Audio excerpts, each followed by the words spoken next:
저는 오늘 히브리서 11장 17절에서 19절을 본문으로 그리스도인의 신념과 그리스도인의 신앙에 대해서 여러분과 말씀을 나누려고 합니다. 잘 아시는 것처럼 지금 우리는 정말 굉장한 정치적 또 사회적 혼란 속에서 살아가고 있습니다. 지금 우리나라는 윤석열 대통령 탄핵 정국을 지나고 있고 또 여기에 대해서도 국론이 굉장히 분열되어 있습니다. 찬반 논란이 굉장히 거세게 이어지고 있는데요. 이 국민들 사이에서도 극심한 분열과 대립이 나타나고 있습니다. 그래서 저는 지난주 선한 사마리아인 비유에 대한 말씀을 나누면서 그래도 어떤 상황에서도 그리스도인은 하나님의 사랑을 잊지 말아야 할 것을 권면드렸습니다. 구원받은 성도들은 나와 다른 생각을 가진 사람들 향해서, 나와 반대되는 입장에 서 있는 사람들 향해서 미움과 증오를 키워서는 안 된다고 말씀드렸습니다. 하지만 그럼에도 불구하고 적어도 지금 대한민국에서 살아가는 교회와 성도들에게는 참 고민이 많습니다. 왜냐하면 아직 우리에게는 투표를 통해서 지도자와 정당을 선택할 수 있는 기회가 있고 또 정치적인 소신이나 신념을 자유롭게 표현할 수 있는 언론의 자유나 신앙의 자유가 우리에게 있기 때문입니다. 만약 우리가 북한이나 중국에 살고 있다면 사실 이런 고민들을 할 필요가 없습니다. 왜냐하면 그곳에서는 지도자를 선택할 수 있는 기회도 없고 또 나의 뜻과 생각을 자유롭게 표현할 수 있는 권리도 없기 때문입니다. 그래서 만약 우리가 북한이나 중국에서 태어나서 예수님 믿고 구원받았다면 정말 은혜겠지만 그때 우리는 그냥 목숨 걸고 들키지 않고 신앙을 지켜 나갈 뿐이지 내가 어디에 투표해야 될까? 이런 상황에서 전국을 어떻게 바라보아야 할까? 그리고 내가 또 어떻게 말하고 행동해야 할까? 여기에 대한 고민을 할 필요가 없습니다. 하지만 지금 우리는 어디에서 살고 있나요? 네, 지금 우리는 대한민국에서 살고 있죠. 하나님의 은혜로 대한민국에서 살고 있는데 대한민국에서 구원받은 성도로서 나라가 이처럼 분열되고 혼란에 빠진 상황 속에서 우리는 지금 현실을 어떻게 바라보아야 할까? 그리고 어떤 자세와 태도를 취해야 될까? 참 고민이 될 수 있습니다. 그래서 저는 이러한 시국에 지혜로운 그리스도인이 가져야 할 신념이 있고 또 그 신념을 뛰어넘는 그리스도인의 신앙이 있다고 믿는데요. 여기에 대해서 오늘 여러분과 말씀을 나누려고 합니다. 잘 아시겠지만 이 신념과 신앙이 비슷해 보이지만 사실 같은 말은 아닙니다. 같은 뜻은 아닙니다. 보시는 것처럼 신념은 개인이, 그러니까 내가 옳다고 확신하는 생각이나 가치관을 의미합니다.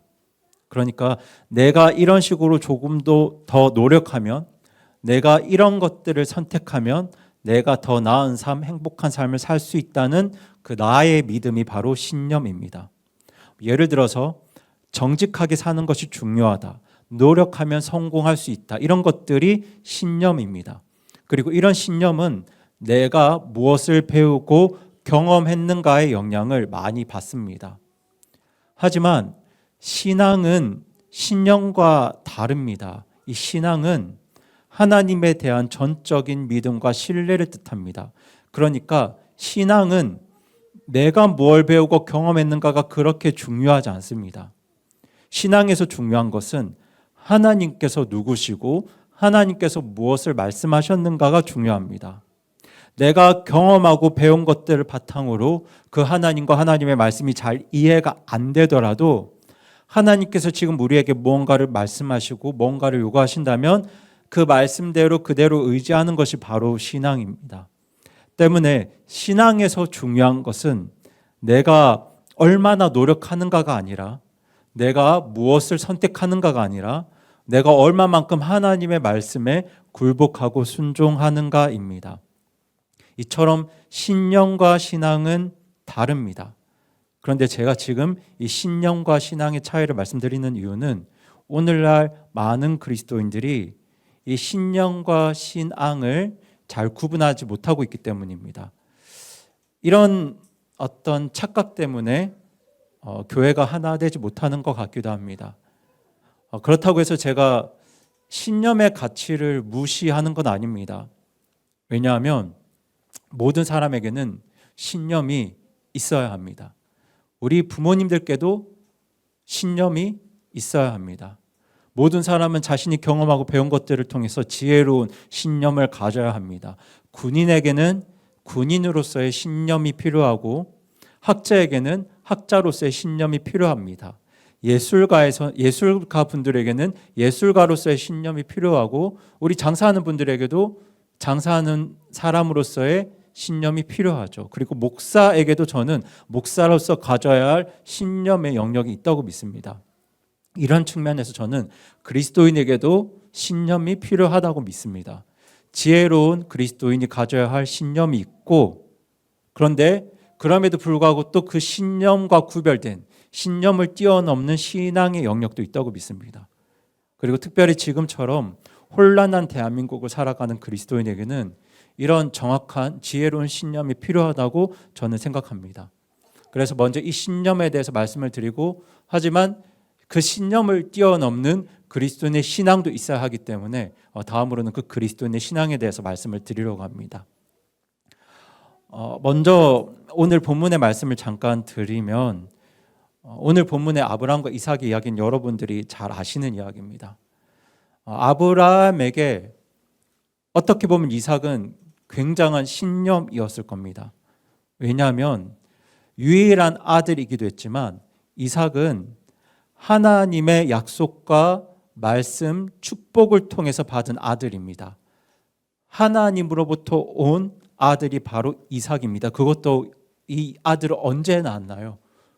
100세에 낳았지 않습니까? 100세에 낳은 유일한 아들이 이삭입니다. 그냥 아들도 아니고 100세에 낳았는데 그것도 하나님의 약속과 축복을 통해 받은 아들입니다.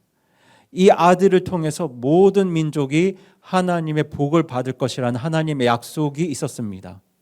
때문에 이 이삭은 아브라함에게 굉장히 큰 축복과 기쁨이었고 동시에 포기할 수 없는 신념이었을 겁니다. 그런데 하나님께서는 그 이삭을 포기하라고 요구하시죠. 이삭의 목숨을 요구하십니다. 아브라함에게 굉장히 소중했던 그 신념을 포기하라고 하십니다. 그때 아브라함은 이삭을 버리고 그 신념을 포기하고 하나님 말씀에 순종합니다. 자신의 경험, 논리, 판단 모두를 버리고 하나님 말씀에 순종합니다. 그렇게 자신의 독생자 이삭을 바쳤습니다. 물론 잘 아시겠지만 하나님께서는 그때 이삭을 죽이지 않으셨죠. 이삭을 대신할 희생물 수량을 준비하셨고 아브라함과 이삭은 그 수량을 번제 헌물로 드림으로 하나님께 경배를 드렸습니다. 이제 다만 여기서 아브라함이 이삭을 드릴 수 있었던 이유는 아브라함의 신념 때문이 아니라 가치관 때문이 아니라 신앙 때문이었습니다. 죽은 자도 살리시는 하나님, 나의 경험과 이성과 논리를 초월해서 일하시는 하나님에 대한 신앙이 있었습니다. 저는 그것이 신념을 뛰어넘어 그리스도인이 가져야 될 신앙이라고 믿습니다. 그런데 제가 지금 우리나라를 보면서 그리스도인의 신념과 신앙에 대해서 참 많은 생각들을 하게 되었습니다. 하나님께서 기적처럼 놀라운 축복으로 대한민국에 허락하신 자유민주주의 제도는 분명 대한민국 교회와 성도들에게 쉽게 포기할 수 없는 정말 중요한 신념입니다. 왜냐하면 자유민주주의를 통해서 교회와 성도들이 하나님의 너무나도 놀라운 큰 축복을 받았기 때문입니다. 우리가 그 축복과 은혜가 무엇인지 다 알고 있습니다. 그래서 적어도 교회와 성도들에게는 이 자유민주주의가 정말 절대로 포기할 수 없는, 쉽게 포기할 수 없는, 끝까지 붙들어야 할 그리스도인의 신념입니다. 왜 이게 그리스도인의 성도들의 신념이 될 수 있는지를 제가 먼저 말씀드리길 원하고요. 그럼에도 불구하고 그 신념을 뛰어넘어서 가져야 할 그리스도인의 신앙이 있습니다. 왜냐하면 우리 하나님께서는 사람의 신념에, 사람의 이념에 국한되어서 일하시는 분이 아니기 때문입니다. 우리 하나님은 그 신념과 이념을 뛰어넘어서도 사람들을 구원하실 수 있고 교회를 세우실 수 있는 전능하신 하나님이십니다. 때문에 우리에게도 그 신념을 뛰어넘는 우리 하나님에 대한 뭐가 필요할까요? 신앙이 필요합니다. 그래서 저는 오늘 그리스도인의 신념과 신앙에 대한 말씀을 나누면서 우리가 이 시대에 더 지혜롭게 하나님의 뜻을 구하고 기도하는 성도들이 되기를 원하고, 또 동시에 이해할 수 없는 하나님의 상황 속에서도, 불안한 이런 상황 속에서도 하나님의 섭리를 받아들이고 하나님 뜻에 순종하는 신앙인들이 되기를 바라면서 오늘은 지혜로운 그리스도인의 신념과 또 신앙에 대해서 말씀을 드리겠습니다. 먼저 지혜로운 그리스도인의 신념에 대해서 말씀드리겠습니다. 제가 원래는 다른 설교를 준비했었습니다. 다른 설교를 준비했는데 1월 23일 목요일 뉴스를 보면서 설교를 다시 준비했습니다. 어떤 뉴스를 보았냐면 그때 목요일 그 더불어민주당 이재명 대표께서 기자회견을 하셨는데요. 그때 이 대표께서 회복과 성장이 이 시대의 가장 다급한 과제라면서 이념과 진영을 벗어나 실용주의로 위기 극복에 나서야 한다고 강조했습니다. 제가 그분의 말을 직접 말씀을 드리면요, 이렇습니다. 이념과 진영이 밥 먹여주지 않습니다. 검든 휘든 지만 잘 잡으면 좋은 고양이가 아니겠습니까? 탈이념, 탈진영의 현실적 실용주의가 위기 극복과 성장 발전의 동력입니다. 이렇게 말씀하셨는데요. 저는 그리스도인의 신념에 따라서 이 말에 동의할 수 없습니다. 왜냐하면 저는 이념이 밥 먹여준다고 믿습니다. 그리고 이념이 위기의 극복과 성장 발전의 동력이 된다고 믿습니다. 어떤 정치적 이념을 선택하는가에 따라 그 나라의 운명이 좌우된다고 저는 믿습니다. 이념이 부재한 실용주의, 신념이 부재한 실용주의는 마치 자녀 교육에 대한, 양육에 대한 신념이 없는 부모가 자녀를 키우는 것과 같다고 저는 그렇게 믿습니다. 그런데 여러분, 왜 정치적인 이념이 중요할까요? 정치적인 신념, 이데올로기가 중요하겠습니까? 그것이 왜 중요하냐면 그 이념의 출발선이 완전히 다르기 때문입니다. 어떤 이념은 성경적 가치에서 출발했고 어떤 이념은 반성경적 가치에서 출발했습니다. 그 출발이 다릅니다. 출발이 다르니까 결과도 어떨까요? 다릅니다. 잘 아시는 것처럼 자유민주주의 제도의 기원은 미국입니다. 그리고 미국은 올바른 신앙을 위해서 위험을 감수하고 미 대륙을 건너간 청교도들이 세운 국가입니다. 그렇게 성경을 믿는 그리스도인이 세운 국가이기 때문에 그 국가의 이념, 신념 또한 어디에 근거하고 있을까요? 성경에 근거하고 있습니다. 하지만 그것과 반대로 반성경적 가치, 무신론적 신앙에서 출발한 국가 이념, 국가 신념이 바로 사회주의입니다. 여러분도 잘 아시겠지만 제가 이 두 이념의 차이를 간단하게 말씀드릴 텐데요.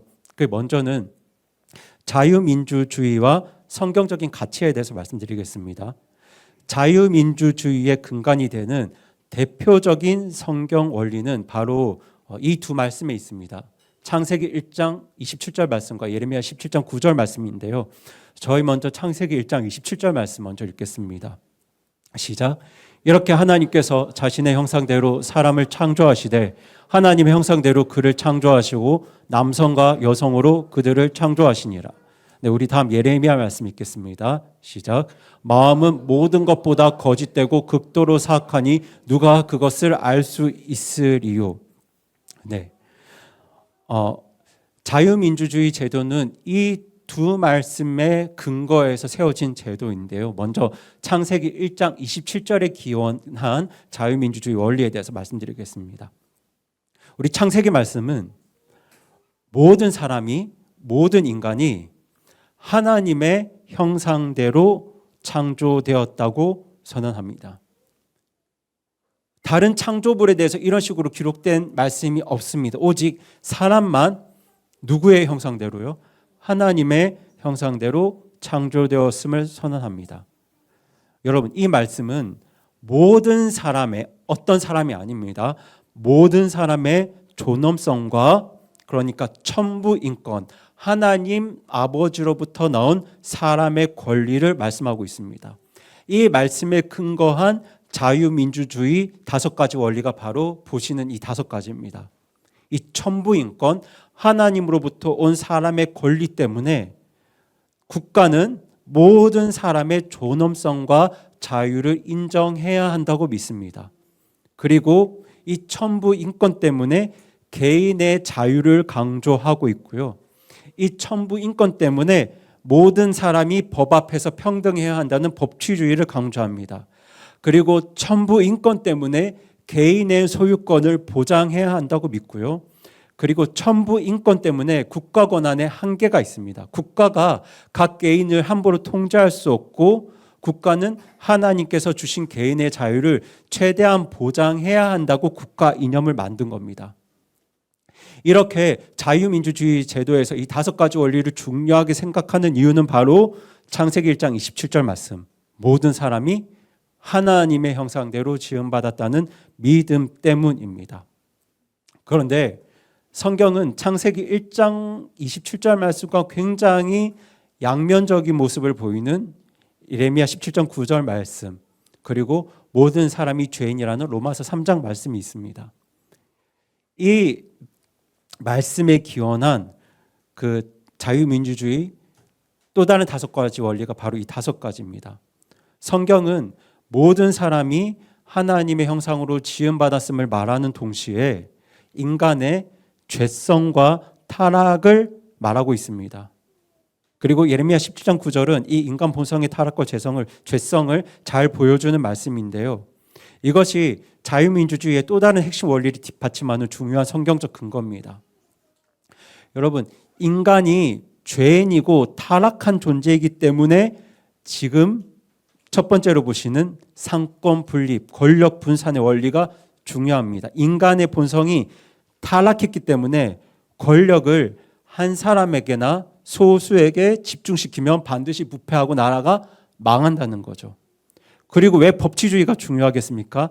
사람의 마음이 악하기 때문에 예수님이 다시 오실 때까지는 그 법이 이 세상의 사람의 악을 제어해야 한다고 믿는 겁니다. 그리고 개인의 자유를 보장하지만 동시에 개인의 책임을 강조하는 것도 모든 사람이 죄인이기 때문입니다. 그리고 대중주의도 그렇습니다. 모든 사람이 죄인이기 때문에 다수가 원하는 것이 항상 옳은 것이 아니고 감정적인 정치에 휘둘려서도 안 된다는 것이 바로 포퓰리즘의 위험성이고요. 그리고 지도자도 사람이니까 죄인이므로 지도자에게 절대 권력을 주어서는 안 된다는 것이 바로 자유민주주의 제도의 굉장히 중요한 원리인데요. 이 5가지도 모든 사람이 죄인이라는 성경 말씀에 근거한 원리입니다.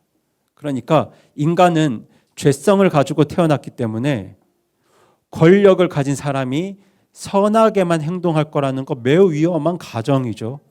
그래서 자유민주주의는 완전하게 의로운 정부를 믿지 않습니다. 의로운 지도자, 의로운 정당, 의로운 정부를 믿지 않습니다. 그래서 모든 권력이 반드시 견제받도록 법과 시스템을 만들어 두었고요. 그 법과 시스템 아래서 권력을 소수에게만 집중시키지 않고 삼권 분립, 그러니까 입법권과 행정권과 그리고 사법권의 분리를 통해서 권력을 분산합니다. 그리고 여러분, 죄성을 가진 인간은 그 마음이 부패하기가 쉽거든요. 그래서 자유민주주의는 법 위에 사람이 군림하지 않도록, 어떤 사람이 법 위에 군림하지 않도록 법치주의를 강조합니다. 그러니까 지도자라도 법을 초월해서 행동할 수 없고, 왕이라도 대통령, 국회의원, 판사도 법 아래에서 평가받을 수 있도록 법치주의를 강조하죠. 그리고 이 인간의 타락 죄성을 말하는 성경의 가치는 한 개인만이 아니라 인간 집단 자체도 타락할 수 있음을 암시하고 있습니다. 우리가 역사를 통해서도 알 수 있지만 대중의 의견이 항상 옳은 건 아닙니다. 여러분, 예수님께서 십자가에 못 박히신 것도 대중에게 선동당했기 때문입니다. 이처럼 대중에 의해서, 포퓰리즘에 의해서 감정적 선동이 일어날 수 있기 때문에 이 대중 포퓰리즘으로 결국 민주주의가 망가질 위험도 있습니다. 그렇게 인간의 마음이 부패했기 때문에 다수가 원하는 것이 항상 반드시 정의로운 건 아닙니다. 이러한 인간에 대한 이해를 바탕으로 자유민주주의에서는 법과 헌법이 감정적인 다수결로 쉽게 바뀌지 않도록 견제 시스템을 만들어 두었습니다. 그래서 헌법 바꾸는 게 굉장히 어려운 거죠. 그러니까 지금 제가 말씀드렸던 이 모든 제도와 이념이 뭘 바탕으로 만들어졌나요? 성경 말씀. 성경 말씀을 근거로 한 사람에 대한 이해 안에서 만들어졌습니다. 모든 사람이 하나님의 형상으로 지음받았기 때문에 세상에서 사람이 가장 귀한 창조물이라는 믿음과 동시에 모든 사람은 죄인이라는 믿음, 이 인간의 양면성에 대한 이해를 바탕으로 만들어진 이념과 제도가 바로 자유민주주의입니다. 그런데 여러분, 반대로 사회주의는 어떨까요?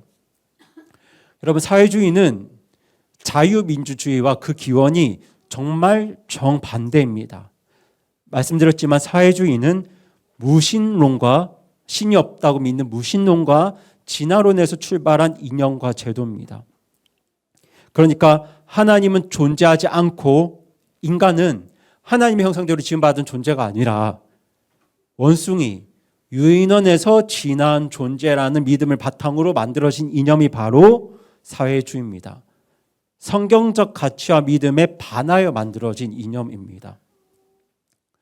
그런 사회주의의 대표적인 원리, 그것도 창세기 1장 27절, 모든 사람이 하나님의 형상대로 지음받았다는 이 말씀에 반하여 만들어진 사회주의 원리가 바로 보시는 네 가지입니다. 인간은 집단의 일부이고 국가가 그들의 삶을 결정한다. 국가는 인간의 자유를 제한하고 통제해야 한다. 강제적인 평등을 강조하고 결과까지 동일하게 만들어야 한다. 모든 재산은 국가 소유로 해야 한다. 여러분, 이런 원리가 어떤 믿음에서 만들어졌는지 이해가 되시죠? 모든 사람이 하나님의 형상으로 지음받은 고귀한 존재라는 믿음이 있다면 이런 생각들을 할 수가 없습니다. 성경적 원리를 따르면 개인의 존엄성과 자유를 강조할 수밖에 없습니다. 그런데 사회주의는 이걸 부정합니다. 각 개인보다는 뭘 우선시하나요? 국가와 집단과 공동체를 우선시합니다. 개인보다 집단과 국가를 우선하면서 국가의 필요를 위해서는 개인의 자유와 존엄성을 희생해도 된다고 마땅히 여깁니다.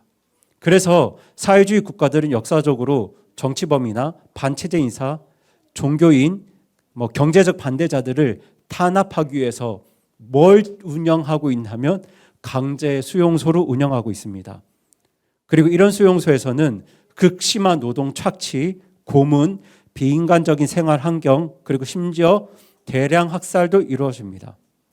각 개인의 사람의 자유와 존엄성을 인정하지 않는 대표적인 증거입니다. 제가 그 표를 보여드리겠습니다. 소련, 중국, 북한, 캄보디아 사례들입니다. 눈으로만 보시기 바랍니다.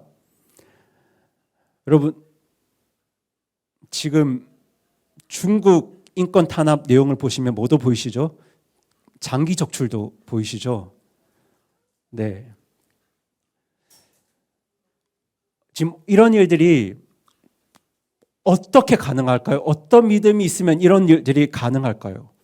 창세기 1장 27절을 믿지 않기 때문입니다. 각 사람은 단순히 원숭이에서 진화된 동물로 여기기 때문입니다. 그러니까 국가에 이로우면 사람은 대우를 받는데 국가에 반하는 일을 하면 짐승만도 못한 취급을 받는 것이 바로 사회주의 국가입니다. 그런데 이 표를 보시면 수감 대상에 다 누가 있죠? 네, 기독교인들이 있습니다. 왜 기독교인들이 있냐면 그리스도인들의 믿음과 그들의 통치 원리가 완전히 상극이기 때문입니다. 비슷할 수도 없어요. 완전히 상극입니다. 그래서 사실 사회주의와 기독교는 함께 갈 수가 없습니다. 이 사회주의와 기독교가 교회가 함께 갈 수 있다는 건 굉장히 큰 착각입니다. 그리고 동시에 제가 예레미야 17장 9절 말씀에 반하는 사회주의 원리도 말씀드리겠습니다. 사회주의자들이 믿지 않는 또 다른 말씀이 바로 모든 사람은 죄인이라는 말씀입니다. 이 말씀을 믿지 않기 때문에 모든 사람이 죄인이라는 말씀을 믿지 않기 때문에 이 말씀은 어떤 사람은 의로울 수 있다는 믿음이에요. 이해가 되시죠? 어떤 사람들은 의로울 수 있기 때문에, 뛰어난 사람들은 선하고 의로울 수 있기 때문에 뭘 만들 수 있다고 믿냐면 유토피아를 만들 수 있다고 믿습니다. 의로운 사람, 깨어난 사람, 새로워진 사람들의 노력으로, 사람들만의 노력으로 유토피아를 만들 수 있다고 믿습니다. 그러니까 보시는 것처럼 인간은 원래 선하기 때문에, 혹은 선한 사람들이 있기 때문에 사회 구조만 바꾸면 유토피아가 가능하다.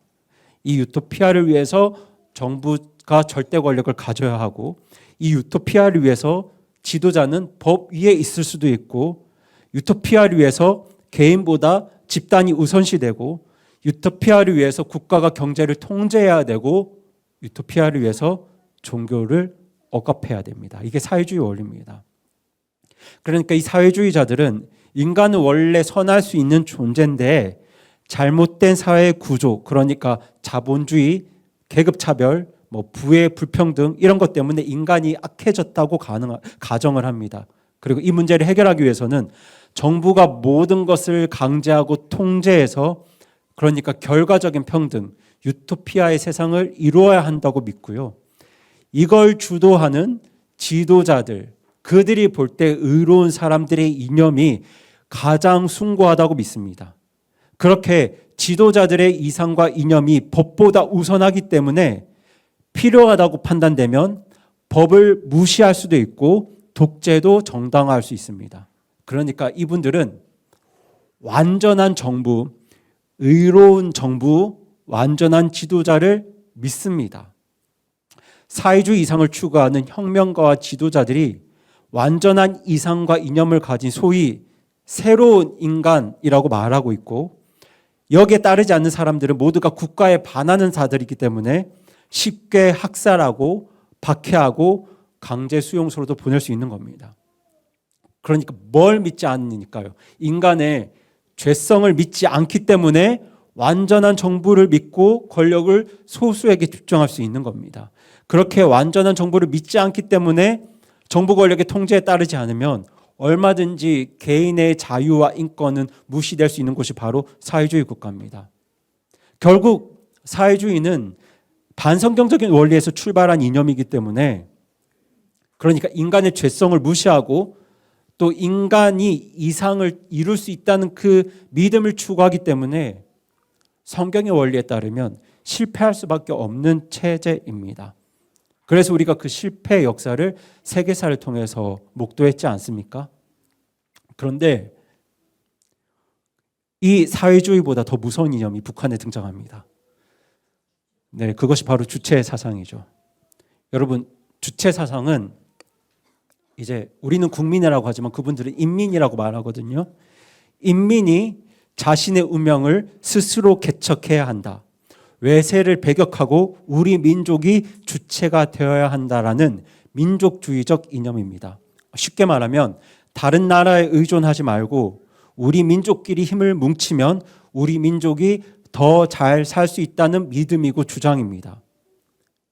여러분, 이 말만 들으면 민족의 자주성을 강조하는 굉장히 애국적인 사상처럼 보입니다.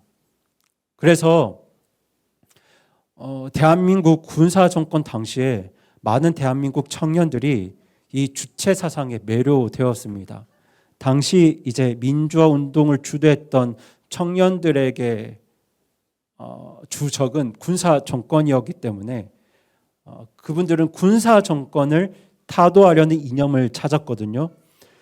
그러던 중에 북한의 주체 사상을 군사 정권에 저항할 수 있는 저항 이론으로 받아들입니다. 당시 이제 북한은 대한민국 군사 정권과 대립하는 존재였고, 그런 상황 속에서 북한이 아니고 대한민국 청년들에게 북한이 오히려 진정한 민중의 나라, 민족의 나라라는 인식이 퍼지게 됩니다. 그리고 북한이 미국에 맞서는 독립적인 민족 국가라는 환상까지 불러일으키게 됩니다. 왜냐하면 이 주체 사상이 그냥 말만 보면 정말 애국 정신이고 민족주의 정신으로 보이거든요. 그렇게 당시에 북한이 아닙니다. 대한민국에서 주체 사상은 민족 해방과 자주 독립을 위한 필수적인 사상이라고 선전이 되었고, 그리고 그때 운동권 일부는 이 북한 정권을 비판 없이 찬양하는 이념적인 종속 상태에 빠지기도 했습니다. 그렇게 많은 대한민국 청년들이 이런 주체 사상의 매력을 느끼면서 이 좌경화된 민족주의에 물들었고, 지금 그 여파가 오늘에까지 이르고 있는데요. 그런데 겉으로 보면 애국적인 정신, 민족주의로 보이는 이 북한의 주체 사상은 사실 김일성이 자신의 독재를 정당화하고 또 김정일, 김정은으로 이어지는 그 유일 세습 체제, 이걸 구축하기 위해서 만들어진 국가 이념이고 정치 이론입니다. 그러니까 이건 단순한 공산주의 변형이 아니라 이 주체 사상은 소련과 중국의 사회주의 체제도 부정하거든요. 그것까지 부정하면서 그러니까 북한만의 독자적인 어떤 정권을 유지하기 위한 이념이었습니다. 이 주체 사상 세 가지 핵심이 보시는 세 가지인데요. 그 자주성, 자립성, 자위성입니다. 이것만 보면 굉장히 좋아 보이잖아요. 정치적인 독립. 우리 민족에 만든 정치 제도를 만들 수 있다. 경제적 독립. 우리 민족끼리 힘을 합치면 잘 살 수 있다. 군사적 독립. 우리가 어떤 내세에도 저항할 수 있는 군사력을 만들어야 된다. 굉장히 좋은 말처럼 보이는데, 제가 하나씩 말씀을 드리면, 먼저 자주성입니다. 정치적 독립. 그 주체 사상은 인민이 자기 운명을 스스로 개척해야 한다라는 명목을 내세우지만, 실제로는 김일성과 북한 노동당이 유일한 지도 권력을 가져야 된다는 어떤 통치 논리로 작동합니다. 그러니까 공산주의 국가인데도 소련이나 중국 이념을 그대로 따르지 않고 누구의 이념과 뜻을 주장하기 위해서 만들었다고요? 네, 김일성 자신의 이념과 원리를 주장하는 그 김일성의 독자적인 통치를 정당화한 도구로 사용되었고요. 그 다음 자립성입니다. 북한은 경제 모델도 중국과 소련을 따르지 않습니다. 독자적인 경제 모델을 따릅니다. 만듭니다. 그렇게 스스로 자급자족해야 한다는 명목을 내세워서 지금까지 나라를 운영해 왔는데, 그런데 지금 우리가 북한의 경제 상황을 다 알고 있죠. 현실적으로 완전히 실패했습니다. 실패해서 다 외부 지원에 의존하고 있죠. 그런데 지금 북한은 내부적으로는 자립 경제를 유지하고 있는 것처럼, 자급자족하고 있는 것처럼 그렇게 선전하고 있습니다. 그리고 자위성입니다. 북한은 처음에 군사적 측면에서도 소련이나 중국의 군사적 지원을 거부하고 자체 군사력을 강화해야 된다는 명목으로 이 군비에, 군사 예산에 정말 막대한 예산을 쏟아 넣었습니다.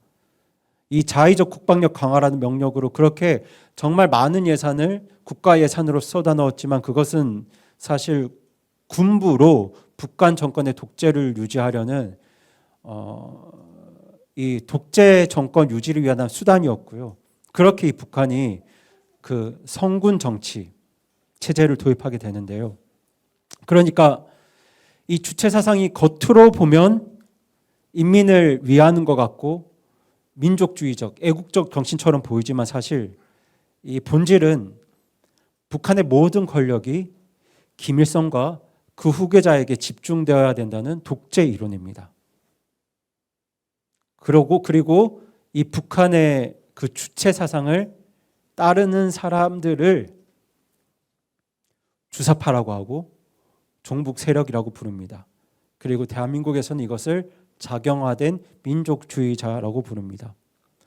제가 그 청년 학생들과 독서 토론을 할 때 주사파, 종북 세력 이게 무슨 뜻인지 아느냐고 물어보니까 대부분 이게 무슨 말인지 잘 모르더라고요.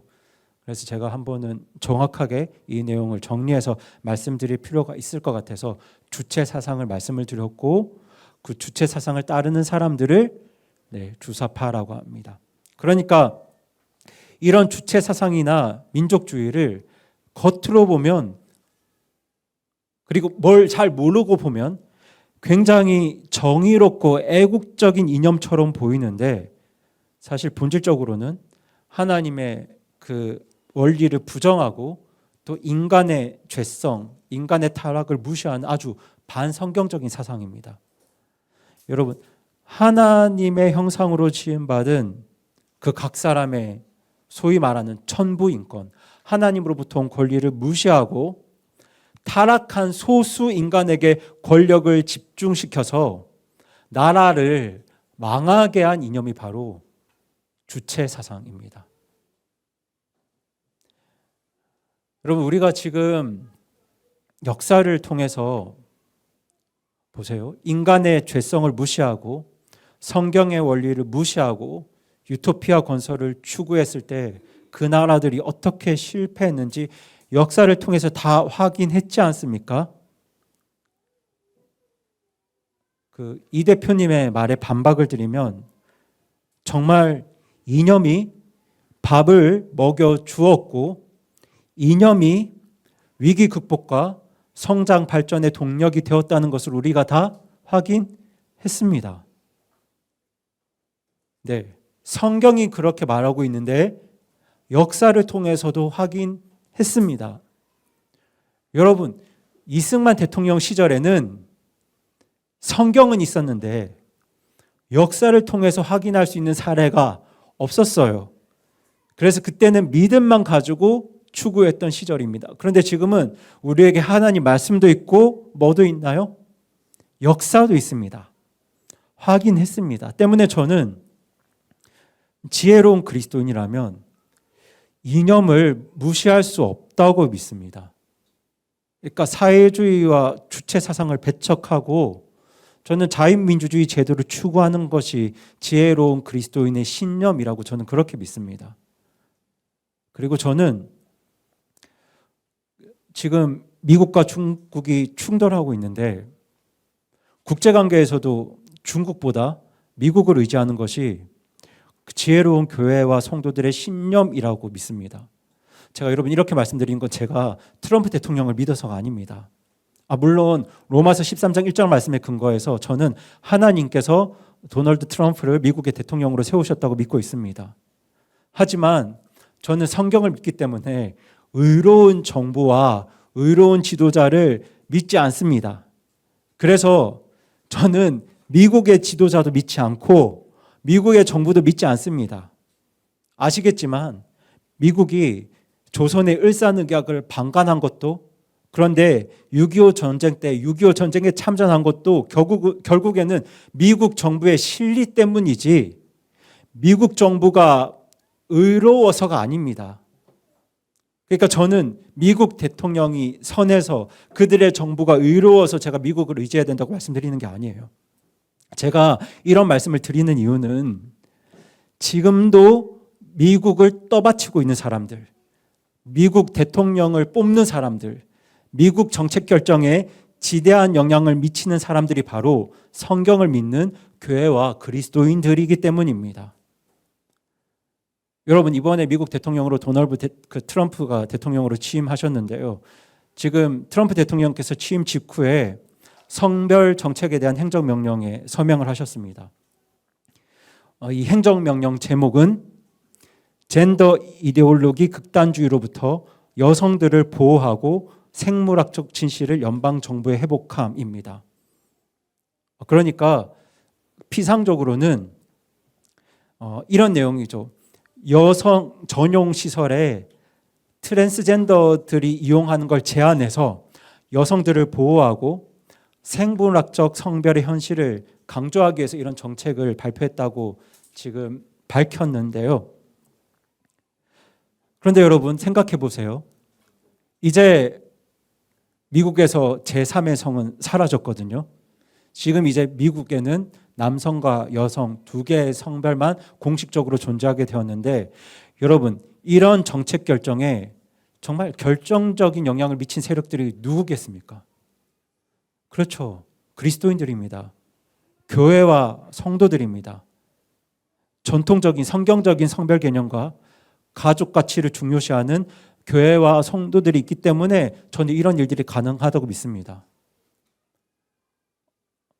여러분, 저는 트럼프 대통령이 하나님을 잊지 않겠다고 고백하셨지만 저는 사실 트럼프 대통령 중심을 모릅니다. 마음을 몰라요. 저는 그분이 정말 신실한 그리스도인인지 아닌지 모릅니다. 그래서 저는 이분을 믿지는 않습니다. 그래서 제가 믿는 건 지금도 미국을 지탱하고 있는 교회와 성도들의 신앙입니다.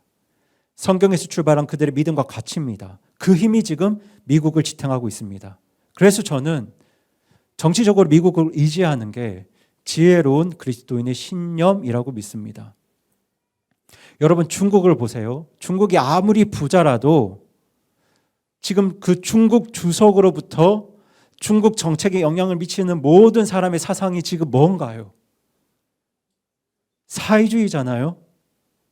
지금 그 사회주의가 그분들의 사상과 모든 정책 결정에 영향을 미치지 않습니까? 그런데 교회와 성도들이 어떻게 중국을 의지할 수 있겠습니까? 그리고 그 중국을 의지하는 게 정말 실용주의 노선이 될 수 있을까요? 그런데 더더욱 어디는 의지할 수 없냐면 북한은 의지할 수가 없죠. 그렇죠? 한 사람을 그리고 그 자녀들을 다 신격화해서 거짓과 기만으로 운영된 그 나라 정부를 우리가 어떻게 의지할 수 있습니까? 어떻게 그들을 만만하게 보고 그들과 타협할 생각을 할 수 있습니까? 여러분, 북한이 우리와 한민족이지 않습니까? 같은 민족이잖아요. 같은 민족인데도 불구하고 북한이 대한민국의 주적이 된 건 그들의 이념 때문입니다. 네, 이재명 대표가 중요하지 않다고 말했던 뭐 때문에요? 이념 때문에 주적이 된 겁니다. 온 나라와 백성들을 파국으로 끌고 간 반성경적이고 거짓과 기만으로 가득한 그들의 이념 때문이에요. 이념이 나라를 망하게 하고 이념이 모든 백성을 바꿈게 하고 이념이 인간에게 도저히 할 수 없는 그런 극악한 일들을 자행하게 하는 그 현실을 우리가 보아왔는데, 그런데 어떻게 그리스도인이 이런 이념을 무시하고 실용주의를 선택할 수 있습니까? 한민족이라는 이유로 어떻게 그런 이념들을 쉽게 받아들일 수 있나요? 그러니까 저는 정말 지혜로운 그리스도인, 이 세상을 똑바로 보고 있는 그리스도인이면 사회주의, 주체 사상을 배척하고 자유민주주의 수호하고 또 북한, 중국보다 미국을 의지하는 게 저는 정말 지혜로운 그리스도인의 신념이라고 믿습니다. 때문에 저는 적어도 구원받은 성도와 교회라면 그 이 대표께서 말씀하셨던 이념과 진영이 밥 먹여주지 않습니다. 검든 희든 쥐만 잘 잡으면 좋은 고양이 아니겠습니까? 탈이념, 탈진영의 현실적 실용주의가 위기 극복과 성장 발전의 동력입니다. 이런 말들이 분명한 거짓이고 기만과 선동이라는 사실을 정말 교회와 성도들이 잘 분별할 수 있기를 바랍니다. 그래서 저는 사회주의 주체 사상 반대하고 있고요. 자유민주주의 체제 수호하고 그리고 중국, 북한보다 미국 더 의지하는 것이 지금은 지혜로운 그리스도인의 신념이라고 믿습니다. 그런데 제가 이것을 신앙이라고 말하지 않고 신념이라고 말씀드리는 이유는 정치 체제나 이념이 우리의 신앙을 좌우할 수 없기 때문입니다. 우리 하나님께서는 사람의 신념과 이념에 갇히는 분이 아니기 때문입니다. 우리 하나님은 마음만 먹으시면 북한과 중국에서도 얼마든지 역사할 수 있는 분이기 때문입니다. 우리 하나님은 붉은색, 푸른색, 빨간색, 파란색에 갇히는 분이 아닙니다. 그걸 뛰어넘어서 일하시는 분입니다. 그래서 제가 이것을 신앙이라고 말씀드리지 않고 그리스도인의 신념이라고 말씀드립니다. 예수님이 오신 이후 2000년 교회 역사에서도 아시겠지만 자유민주주의 역사는 200년이 안 됩니다. 대한민국에서도 지금 100년이 안 됐습니다. 하지만 자유민주주의가 등장하기 이전에도 많은 사람들은 구원받았고 주님의 교회는 이어져 왔습니다. 미국이라는 나라와 그곳에서 시작한 자유민주주의 이념이 우리들에게 정말 큰 축복이었습니다. 아브라함에게 이삭이 놀라운 축복이었던 것처럼 교회와 성도들에게 자유민주주의는 말할 수 없는 큰 축복이었습니다. 하지만 그 축복이 신앙의 필수 요소는 아닙니다. 우리 신앙의 필수 요소는 우리 주 예수님과 성경 말씀입니다. 이것이 신앙의 중심입니다. 때문에 설령 우리나라 대한민국이 만약에 사회주의 국가가 된다 할지라도 교회와 그리스도인들은 뭘 따라야 할까요? 성경을 따라야 합니다. 우리에게 정말 축복과도 같았던 이삭과도 같았던 자유민주주의의 은혜를 거두어 가신다 할지라도 성경 말씀에 순종하는 것이 저는 그리스도인의 신앙이라고 믿습니다.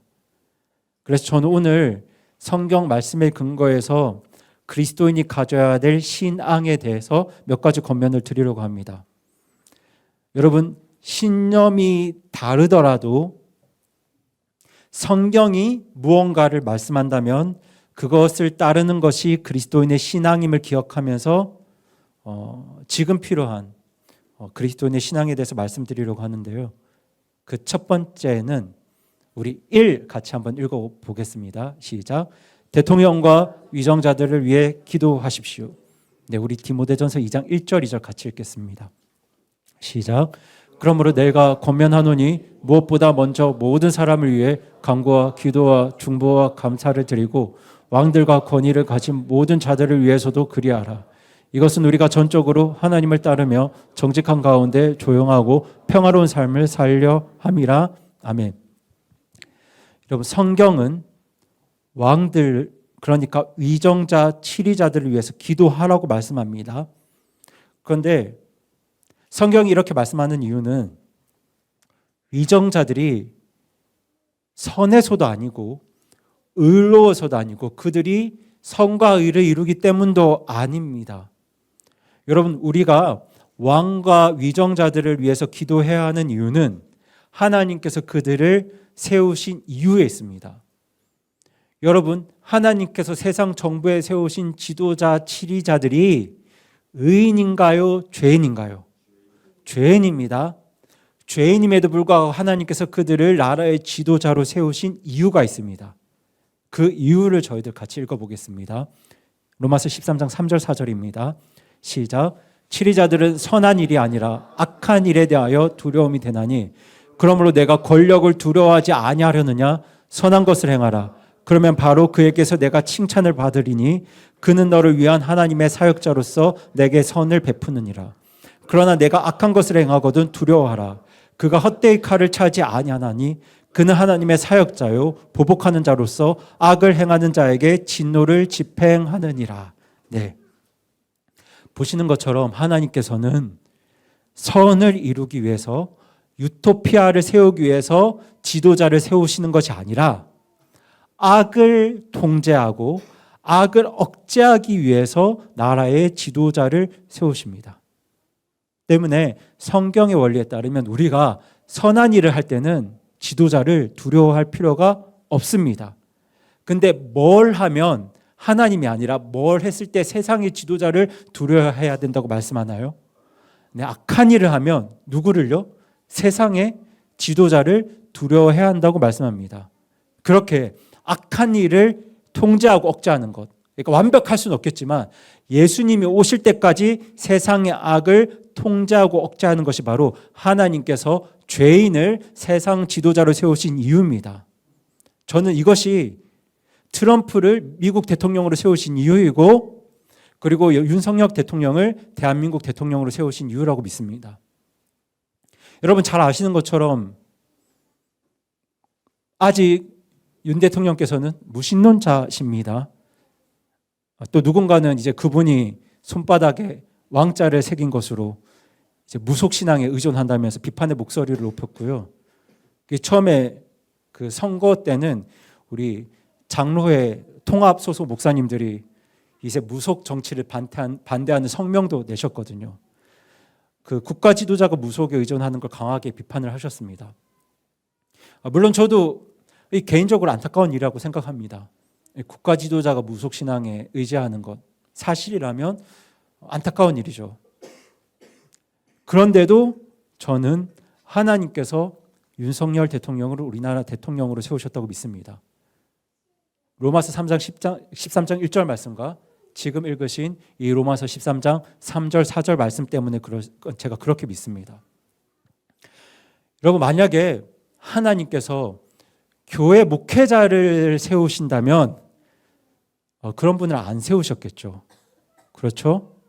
그런데 제가 세상 정부 지도자에 대한 성경적 원리를 봤을 때 세상의 불의, 그러니까 대한민국의 불의와 악을 억제하고 통제하시기 위해서 하나님께서 그분을 세우셨다고 저는 믿습니다.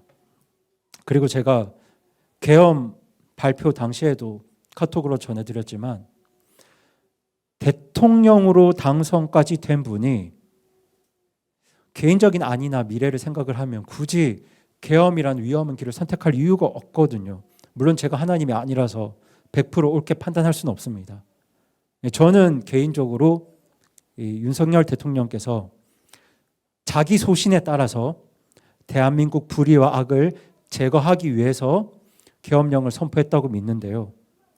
그렇게 저는 나라의 죄와 불의를 제거하는 그 일이 지금 이 말씀에 기록된 것처럼 대통령이 하나님의 사역자로서 대한민국의 선을 베푸는 일이라고 저는 그렇게 믿습니다.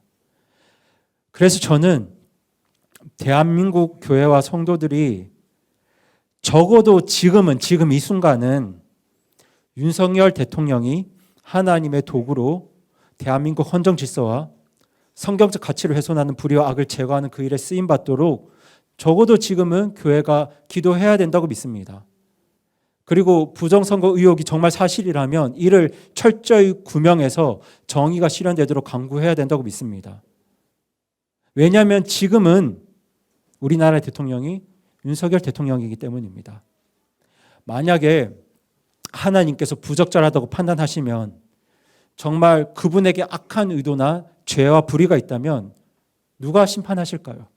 하나님께서 심판하실 겁니다. 하나님께서 그분을 대통령의 자리에서 내리실 겁니다. 물론 지금 직무 정지 상태시긴 하지만 그래도 지금은 윤석열 대통령이 대한민국의 대통령이고 지도자십니다. 때문에 적어도 지금은 그리스도인의 신념이 아니라 이건 신념이 아닙니다. 성경에 근거한 신앙에 따라서 모든 교회와 성도들은 대통령과 위정자들이 하나님의 도구로 쓰임 받고 그렇게 우리나라의 악과 불의를 제거하고 억제하는 일에 쓰임 받도록 지금은 교회가 그렇게 기도해야 된다고 믿습니다. 이것은 저의 신앙입니다. 저는 이런 신앙에 따라서 잘 아시겠지만 박근혜 대통령을 위해서도 끝까지 기도했고요. 문재인 대통령을 위해서도 끝까지 기도했습니다. 내 마음에 들든 들지 않든 내 신념에 맞든 나의 신념에 맞지 않든 누가 세우신 지도자이니까요. 하나님이 세우신 지도자이기 때문에 저는 저의 신앙에 따라서 끝까지 기도했습니다. 끝까지 이분들을 통해서 대한민국의 불의와 악을 억제해 주시고 우리나라를 향한 주님의 선한 뜻을 이루어 달라고 주님께 기도했습니다.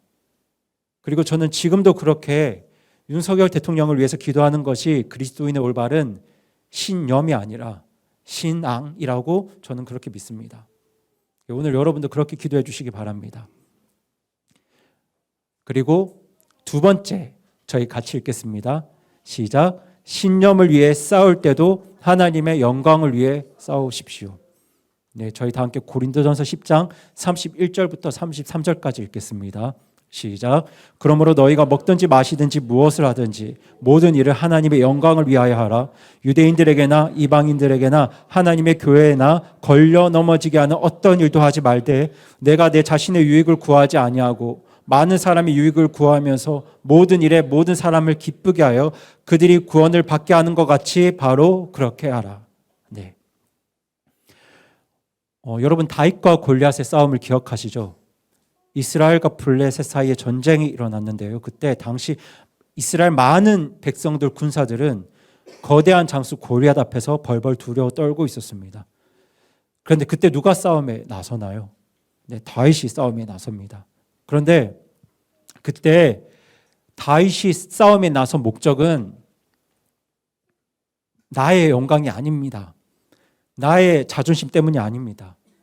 나의 무용을 과시하기 위해서가 아닙니다. 무엇 때문에 싸움에 나서나요? 하나님의 영광 때문에 싸움에 나섭니다.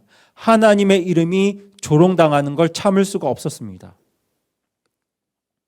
여러분 지금 대한민국 많은 사람들은 자기 신념 때문에 싸웁니다. 내가 선택한 신념이 옳다는 자존심 때문에 싸웁니다. 나의 판단과 생각이 옳다는 나의 영광 때문에 싸웁니다. 물론 그리스도인도 그리스도인의 신념을 위해 싸울 수 있습니다. 그렇게 싸워야 할 때가 있습니다. 제가 수요 공부 때도 말씀드렸지만 근래에 창세기 13장, 14장을 묵상하면서 정말 그런 생각이 들었습니다. 아브라함이 다른 모든 일에는 양보했지 않습니까? 평화를 구했지 않습니까? 그런데 조카 롯이 다른 나라에 잡혀갔을 때 어떻게 합니까? 싸움에 나서잖아요. 앉아서 기도만 한 것이 아니라 조카 롯을 구하기 위해서 그 거대한 제국을 향해 318명 데리고 싸움에 나섭니다. 전쟁에 나섭니다. 저는 그렇게 그리스도인들이 자기 신념을 위해서 싸울 수 있다고 믿습니다. 우리 자녀들을 위해서, 다음 세대들을 위해서, 대한민국을 위해서 신념을 가지고 싸울 수 있다고 믿습니다. 그런데 그리스도인의 싸움은 달라야 됩니다.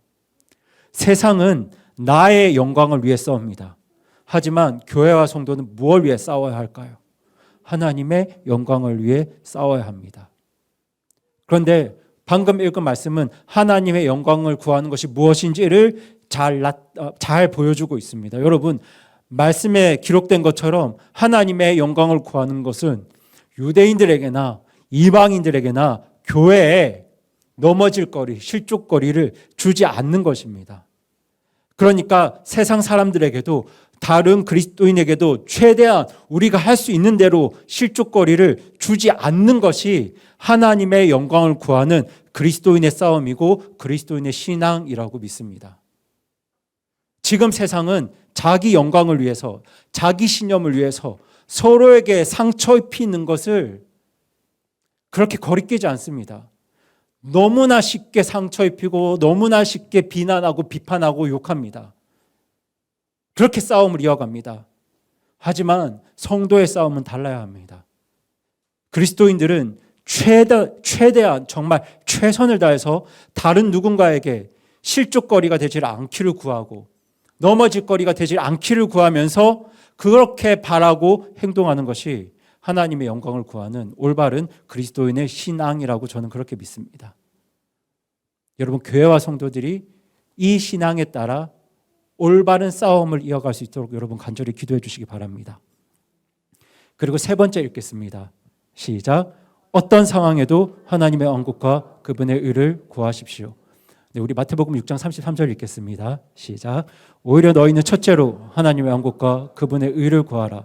그러면 그분께서 이 모든 것을 너에게 더하시리라. 네. 제가 계속 말씀드리지만 자유민주주의 제도가 신앙이 아니라 신념인 이유는 그것이 우리의 신앙을 좌우할 수 없기 때문입니다. 제가 정말 이런 일이 일어나지 않기를 바라지만, 그리고 또 하나님께서 우리 대한민국을 안전하게 지켜주실 거 확신하지만, 혹여나 만약 우리나라가 사회주의 국가가 되면, 신앙생활하기 어려운 나라가 된다면 여러분, 그때 우리가 우리의 믿음을 포기해야 될까요? 창조론 버리고 진화론을 지지해야 될까요? 개인의 존엄성을 무시하고 모든 일에 국가의 통제를 따라야 될까요? 국가가 예배 드리지 말라고 하면 예배를 멈추고, 국가가 복음 전하지 말라고 하면 선교를 멈추어야 될까요? 교회와 성도들에게 경제적인 사회적인 불이익을 가하면 더 이상 우리는 그리스도인이 아닌 척 그렇게 살아야 될까요? 근데 여러분, 이건 사실 가상의 일이 아닙니다. 실제로 일어났던 일입니다. 여러분, 러시아가 그랬습니다. 러시아 혁명 이전에는 러시아는 정교회가 강력한 영향을 미쳤던 정말 신앙의 국가였습니다. 그런데 소련이 사회주의 국가가 되면서 교회는 극심한 박해를 받았고요. 결국 교회는 지하로 숨어들었습니다. 중국도 그랬습니다. 1950년대 이전에 중국은 선교 활동이 활발했던 국가입니다. 그런데 중국이 공산주의 체제로 전환되면서 어떻게 되었습니까? 기독교는 탄압받았고, 지금 많은 교회와 성도들이 어디에서 신앙생활하고 있나요? 지하에서 하고 있습니다. 숨어서 하고 있습니다. 여러분, 쿠바도요, 1960년대 이전에는 기독교가 활발했던 곳입니다. 그런데 사회주의 체제로 변환하면서 교회는 지금도 강력한 탄압을 받고 있고, 지금도 많은 교회와 성도들이 감시받고 탄압의 대상이 되고 있습니다. 그리고 여러분, 대표적인 사례가 바로 우리 머리 위에 있습니다. 어딘가요? 북한이죠. 1945년 해방 당시에 평양은요, 동방의 예루살렘이라고 불렸습니다. 그만큼 교회가 번성했습니다. 그런데 1948년에 김일성이 북한을 공산주의 국가로 만들면서 어떻게 되었습니까? 기독교가 완전히 말살되었습니다. 김일성은 당시에 모든 교회를 폐쇄시켰고 성경 소지를 금지시켰습니다. 그리고 1950년, 60년, 10년 동안 30만 명 이상의 기독교인이 처형되거나 수용소로 보내집니다. 실제로 일어났던 일입니다, 여러분. 그러니까 여러분, 우리나라에 이런 일이 안 일어난다는 보장이 있겠습니까? 없어요, 여러분. 보세요. 우리나라 바로 위에 뭐가 있고요? 북한과 러시아가 있죠. 바로 옆에 뭐가 있습니까? 중국이 있잖아요. 여러분, 이런 상황 속에서 우리나라 대한민국이 자유민주주의 제도와 이념을 누려온 건 정말 우리나라를 향한 하나님의 은혜고 축복입니다. 그런데 만약 하나님께서 아브라함에게 이삭을 거두셨던 것처럼 우리 대한민국에 자유민주주의라는 축복과 은혜를 우리에게 거두어 가실 때 그런 일이 일어난다면 우리가 어떻게 해야 되겠습니까? 우리는 그런 상황에서도 끝까지 하나님 말씀에 순종하면서 하나님의 왕국과 그분의 의를 구해야 합니다. 여러분, 그것이 그리스도인의 신앙입니다. 그렇게 신념을 초월해서 하나님 말씀에 순종하고 하나님 말씀을 의지하는 삶이 바로 그리스도인의 올바른 신앙입니다. 그래서 저는 이런 그리스도인의 신념과 그리스도인의 신앙을 가지고 오늘 오후 교제 시간에 이 세 가지 기도 제목 가지고 여러분 기도해 주시기 바랍니다. 대통령을 위해서, 그리고 대한민국을 위해서, 대한민국 교회와 성도들을 위해서 교제를 하시고 오늘 마치시기 전에 꼭 이 세 가지를 가지고 꼭 기도해 주시기 바랍니다. 같이 기도하시고 한 분이 하나씩 대표 기도를 하셔도 좋고요. 어떤 방법으로든 이 세 가지 내용을 가지고 정말 간절하게 기도해 주시기 바랍니다. 아마 이 내용이 주보에도 있는데요. 꼭 그렇게 기도해 주시기 바랍니다. 제가 오늘 설교는 지금의 시국에서 저 나름대로 최선을 다해서 하나님의 뜻을 구하며 준비했는데요. 오늘 설교에 대한 저의 생각이 훗날 어떻게 바뀔지는 모르겠습니다. 제가 이렇게 생각하는 건 모든 사람이 그런 것처럼 저한테도 부족함과 연약함이 있기 때문입니다. 하지만 제가 주님 사랑하고 교회 사랑하고 대한민국을 소중히 여기면서 말씀을 준비한 제 마음을 누구보다 주님께서 알아주실 거라고 믿고요. 그리고 저의 영광이 아니라, 누군가의 영광이 아니라 하나님의 영광을 위해서 준비하고 선포한 이 말씀이 또 누군가에게는 최대한 실족거리가 되지 않기를 간절히 소망하는데요. 혹여나 제 경험과 지성과 판단이 모자라서 부족하고 연약한 부분이 있더라도 하나님께서 그런 제 연약함을 불쌍하게 여겨주시고 정말 우리 대한민국에 하나님의 말씀만이 살아서 이 말씀이 우리 가운데 역사하기를 정말 간절히 바라고 소망합니다. 그런 마음으로 그리스도인의 신념과 그리스도인의 뭘 가지고요? 신앙을 가지고 여러분 오늘 대한민국과 대통령과 대한민국 교회와 성도들 위해서 함께 모여서 정말 간절히 기도해 주시기 바랍니다. 네, 꼭 그렇게 기도해 주시기 바랍니다.